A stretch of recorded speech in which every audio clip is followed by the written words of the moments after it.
today I'm going to be making banana cake. And the reason I'm holding up this book is because this is the book that I'm going to be making it out of. It's actually not a banana cake, it's a banana loaf. Now, a bit of history about the Edmonds cookbook. Back in New Zealand, from whence my family come, each engaged couple used to get a copy of the Edmonds cookbook when their engagement was announced. Now, my mother's Edmonds cookbook is probably the first book that I used to cook from, and this cookbook is many editions later, and they no longer give it out for free, because I give it out for free when you can pay for it. But I've got my own copy, and some of the recipes are actually still exactly the same. The recipe that I'm going to do today is one of the ones that's exactly the same. I've been making it for years. It's banana loaf, and funnily enough it has bananas in it. One thing with baking is normally you try and make sure you don't muck around with the ingredients too much. The proportions and quantities are much more important than some of the stuff I chuck up on the stove and stir fries and things.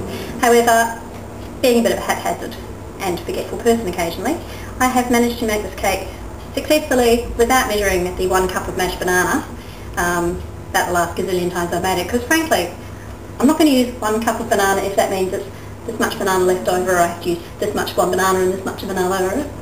Then you have to get it in the cup and get it out of the cup, and that's something else to wash. And washing, even when one has a dishwasher, washing sucks. And the other thing I did once, which didn't seem to harm it, was leave out the butter, and it tasted fine and we ate it. So you can try it like that, but you know, I'm not going to today. I'm going to do my best to put all the ingredients in. As you can see, I have a whole bunch of stuff here on the bench. I have a little bowl, which is for melting butter in the microwave. I have some scales, which is measuring out 75 grams of butter. I have to say, measuring stuff out appeals to me a lot bit more than it in weight, a lot more than it does than trying to measure butter into this. You'll find that American recipes are generally standardised to use cups of stuff, and that can be a real pain in the ass, because imagine trying to put butter in a cup here and then get the butter back out and scrape it out, and if you're like me, you have to get every last bit out. I much prefer a recipe that says 75 grams of butter and measures its liquid and its dry ingredients, like flour and sugar in cups. I've got sugar. I'm going to use raw sugar. We're almost out. We like raw sugar in this house. We use it in our coffee. My coffee machine. Salt. Oh, went everywhere.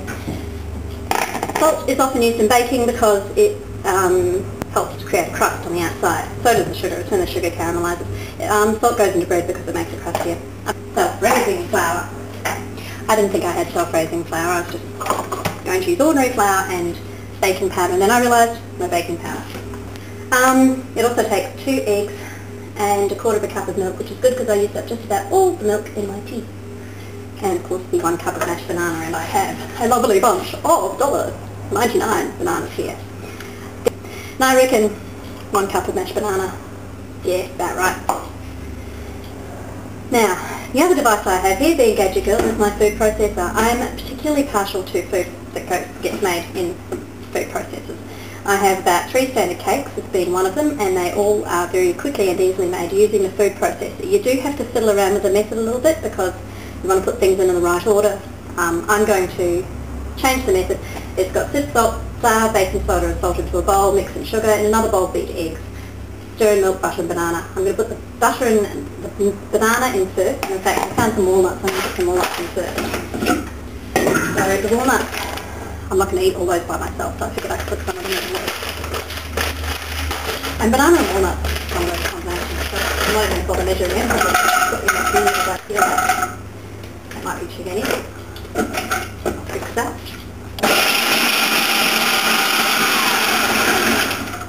Okay. It's a little elderly. Right, so that's them.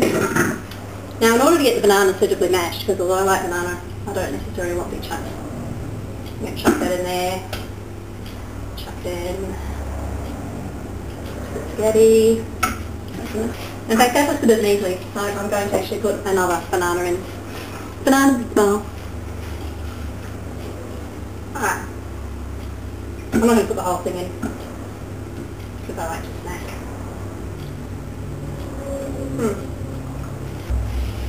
Next, what we do is we zap that up together a little bit more slowly. Okay. Mushy banana. It's more chopped up than mushy because the bananas are not as over up as they normally are. One of the things that I have done, and it's the thing I always forget to do, I've actually put the oven on already. I never remember to do that. I'm going to put milk, banana, butter and eggs in there. I was all excited because there's this creamy Tasmanian butter at Safeway, even though it says Woolworths. And I'm a sucker for anything that says Tasmanian because the dairy is good. Growing up in New Zealand, one would think that I would be big with the sheep. I'm actually big with the dairy. The part of New Zealand I come from is a big dairy area, and the quality of the dairy products that you get is just so phenomenal that really Australian dairy doesn't do it for me much at all. Very conveniently it shows you the 50 gram grade, so I want 75, so that's about up to somewhere between 100, so possibly about there. And 74, 78. I'm going to do 78. The scales actually go up in the 2 gram increments anyway, because I'm going to use it to brush the inside. My favourite technique for getting cakes out of tins is to make sure you grease the tin properly, and my favourite technique of greasing the tin is brushing it with melted butter, and then putting a coating of flour inside it and then shaking the excess out, and that works really well. What I'm doing here is cutting up the butter into cubes. Microwaves penetrate in equally from both sides, so the idea is if you have lots of sides, it will penetrate evenly into the middle. If you put it all in one big chunk, it'll melt on the outside and it won't melt on the inside, and it will take forever. So I was at that in the microwave on about 20-second increments, 10-second increments rather.